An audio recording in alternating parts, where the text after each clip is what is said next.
Pahalgam ದಾಳಿಯಾಗಿ just 15 ದಿನ ಆಗಿತ್ತಷ್ಟೇ.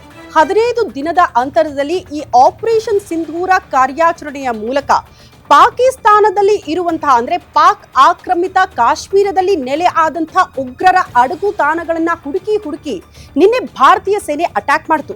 ಹಾಗಾದ್ರೆ ಉಗ್ರ ನೆಲೆಗಳು ಈ ಕಾರ್ಯಾಚರಣೆ ಆಗೋಕ್ಕೂ ಮುನ್ನ ಯಾವ ರೀತಿ ಇತ್ತು, ಕಾರ್ಯಾಚರಣೆ ಆದ ಬಳಿಕ ಅಲ್ಲಿನ ದೃಶ್ಯಗಳು ಯಾವ ರೀತಿ ನೋಡೋದಕ್ಕೆ ಸಿಕ್ತು, ಎರಡು ದೃಶ್ಯಗಳನ್ನ ಕೂಡ ನಿಮ್ಮ ಮುಂದೆ ಇಡ್ತಾ ಇದೀವಿ. ದಾಳಿಗೂ ಮುನ್ನ ಇದ್ದಂತಹ ಉಗ್ರ ನೆಲೆಗಳು ಆರಾಮಾಗಿ ಉಗ್ರರನ್ನ ತಯಾರು ಮಾಡಲಾಗ್ತಾ ಇತ್ತು. ಈ ನೆಲೆಯಲ್ಲಿ ಕಾರಣ ಎಷ್ಟೋ ಜನ ಉಗ್ರರು ಆತ್ಮಾಹುತಿ ದಾಳಿ ಮಾಡೋದು ಹೇಗೆ ಅಟ್ಯಾಕ್ ಮಾಡೋದು, ಹೇಗೆ ಅತಿ ಹೆಚ್ಚು ಜನರನ್ನ ಸಾವು ನೋಡ್ಬೇಕಾಗತ್ತೆ, ಆ ರೀತಿ ಟ್ರೈನಿಂಗ್ ಕೊಡ್ತಾ ಇದ್ದಂತ ಜಾಗ ಉಗ್ರರ ನೆಲೆಗಳು ಅಂದ್ರೆ ಅಂಥದ್ದೇ ಚಟುವಟಿಕೆಗಳಾಗುತ್ತೆ. ಅದಾದ ಬಳಿಕ ಅದೇ ಉಗ್ರರ ನೆಲೆಗಳು ನಮ್ಮ ಭಾರತೀಯ ಸೇನೆಯ ಟಾರ್ಗೆಟ್ ಆಗಿತ್ತಲ್ಲ. ಆಪರೇಷನ್ ಸಿಂಧೂರದ ಮೂಲಕ 2 ಪ್ರಮುಖ ಕ್ಷಿಪಣಿಯ ಮೂಲಕ 9 ಕಡೆ ಏಕಕಾಲದಲ್ಲಿ ದಾಳಿ ಆಯ್ತಲ್ಲ. ದಾಳಿ ಆದ ಬಳಿಕ ಅದೇ ಉಗ್ರರ ನೆಲೆಗಳು ಯಾವ ರೀತಿ ನೋಡೋದಕ್ಕೆ ಸಿಕ್ತು ನೋಡಿ. ಈ ದೃಶ್ಯಗಳನ್ನ ನೋಡಿದಾಗ ನಿನ್ನೆ ಭಾರತೀಯರು ಆರಾಮಾಗ್ಬಿಟ್ರು, ಸಮಾಧಾನ ಆಯ್ತು. ಬಹುತೇಕರಿಗೆ ಕಾರಣ ಎಕ್ಸಾಕ್ಟ್ಲಿ ಇದನ್ನ ನಿರೀಕ್ಷೆ ಮಾಡ್ತಾ ಇದ್ವಿ ನಾವು ಅಂತ. ಸೊ ನಿನ್ನೆ ಆ ದಟ್ಟ ಹೊಗೆ ಆವರಿಸ್ಕೊಂಡಿತ್ತು, ಧಗಧಗಿಸ್ತಾ ಇತ್ತು ಆ ಬೆಂಕಿ. ಬೆಳಗ್ಗೆ ನೋಡಿದ್ರೆ ಆ ದೃಶ್ಯಗಳು ಹಂಗೆ ಕಣ್ಣಿಗೆ ಕಟ್ಟದಂಗಿತ್ತು. ಬಟ್ ಈಗ ಎಲ್ಲವೂ ಕೂಡ ಧ್ವಂಸ ಆಗಿದೆ. ಅನೇಕರು ಅಲ್ಲಿಂದ ಓಡ್ ಹೋಗಿ ಪ್ರಾಣ ಉಳಿಸ್ಕೊಳ್ಳುವಂತಹ ಪ್ರಯತ್ನ ಮಾಡಿರುವಂತಹ ದೃಶ್ಯಗಳು ನಿನ್ನೆ ನೋಡೋದಕ್ಕೆ ಸಿಕ್ತು. ಈ ರೀತಿ ಭಾರತೀಯ ಸೇನೆ ತಕ್ಕ ಉತ್ತರ ಕೊಟ್ಟಿದೆ ಉಗ್ರರಿಗೆ. ಮತ್ತೊಮ್ಮೆ ರಿಪೀಟ್ ಮಾಡ್ತಿದೀವಿ, ಪಾಕಿಸ್ತಾನದ ವಿರುದ್ಧ ನಮ್ಮ ಹೋರಾಟ ಅಲ್ಲ, ಬದಲಾಗಿ ಉಗ್ರಗಾಮಿಗಳ ವಿರುದ್ಧ ಆ ಉಗ್ರರ ನೆಲೆಗಳು ಧ್ವಂಸ ಆಗಿರುವಂತಹ ದೃಶ್ಯ.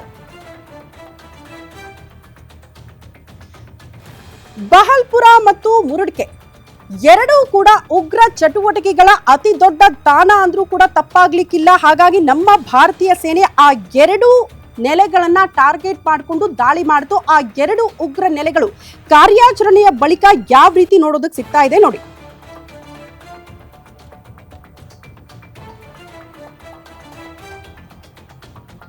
ಈ ಮುರುಡ್ಕೆ ಇದೆಯಲ್ಲ, ಭಯೋತ್ಪಾದಕ ದಾಳಿಗೆ ಸಂಬಂಧಪಟ್ಟಂತೆ ಅಥವಾ ಭಯೋತ್ಪಾದಕರನ್ನ ಹುಟ್ಟು ಹಾಕುವಂತಹ ಅತಿ ದೊಡ್ಡ ಫ್ಯಾಕ್ಟರಿ ಅಂದ್ರೂ ಕೂಡ ತಪ್ಪಾಗ್ಲಿಕ್ಕಿಲ್ಲ.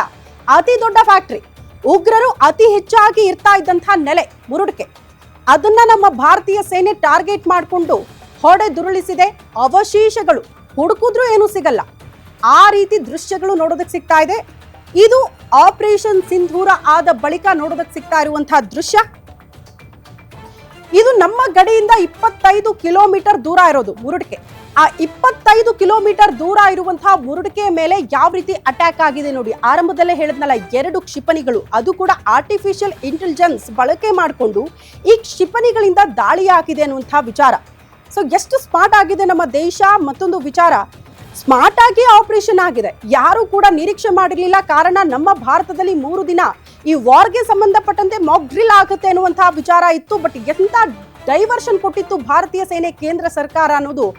ಬರೀ ಭಾರತೀಯರು ಮಾತ್ರ ಎದುರು ನೋಡ್ತಾ ಇರಲಿಲ್ಲ ಮಾಕ್ ಡ್ರಿಲ್ ಅನ್ನ, ಬದಲಾಗಿ ಪಕ್ಕದ ವೈರಿ ರಾಷ್ಟ್ರ ಪಾಕಿಸ್ತಾನ ಕೂಡ ಹೆಂಗ್ ಮಾಡುತ್ತಪ್ಪ ಭಾರತ ಈ ಮಾಕ್ ಡ್ರಿಲ್, ಇದನ್ನ ಮಾಡ್ತಾ ಇರುವಂತಹ ಉದ್ದೇಶ ಏನು, ಹಾಗಾದ್ರೆ ಯುದ್ಧ ಸಾರ್ಬಿಡುತ್ತಾ ಭಾರತ, ಇಂಥ ಆಲೋಚನೆಯಲ್ಲಿತ್ತು.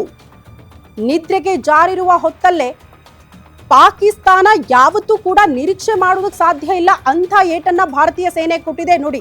ವಾಪಸ್ ಈ ನೆಲೆಯನ್ನ ರೆಡಿ ಮಾಡ್ಕೊಳಕ್ಕಾಗಬಾರ್ದು, ಇನ್ಯಾವ ಉಗ್ರರು ಕೂಡ ಅಲ್ಲಿ ಹುಟ್ಟೋದಕ್ಕೆ ಸಾಧ್ಯ ಇಲ್ಲ. ಆ ರೀತಿ ಮುಟ್ಟಿ ನೋಡಿಕೊಳ್ಳುವಂತೆ ಉತ್ತರ ಕೊಟ್ಟಿದೆ ಭಾರತೀಯ ಸೇನೆ. ಉಗ್ರರ ನೆಲೆಗಳು ಮಟಾಶ್ ಆಗಿರುವ ದೃಶ್ಯ.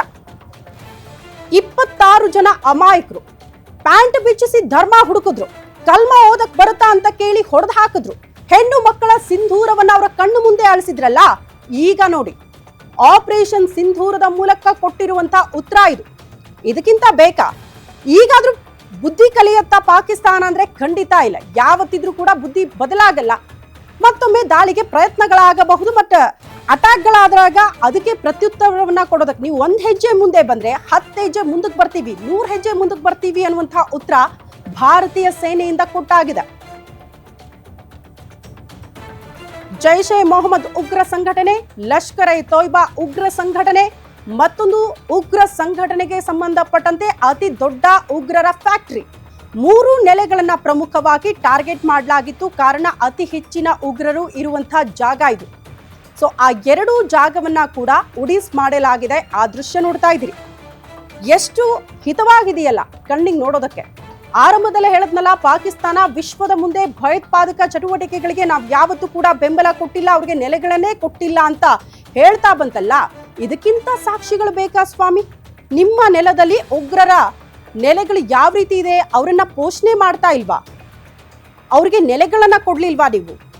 ಅವರ ಮೂಲಕ ಒಂದು ದೇಶದ ನಾಗರಿಕರನ್ನ ಹೊಡೆದುರುಳಿಸುವ ಪ್ರಯತ್ನಗಳು ನಿಮ್ಮಿಂದ ಆಗ್ಲಿಲ್ವಾ? ಇದಕ್ಕಿಂತ ಉದಾಹರಣೆಗಳು ಬೇಕಾ ಅನ್ನೋದನ್ನ ಪ್ರಶ್ನೆ ಮಾಡಬೇಕಾಗುತ್ತೆ.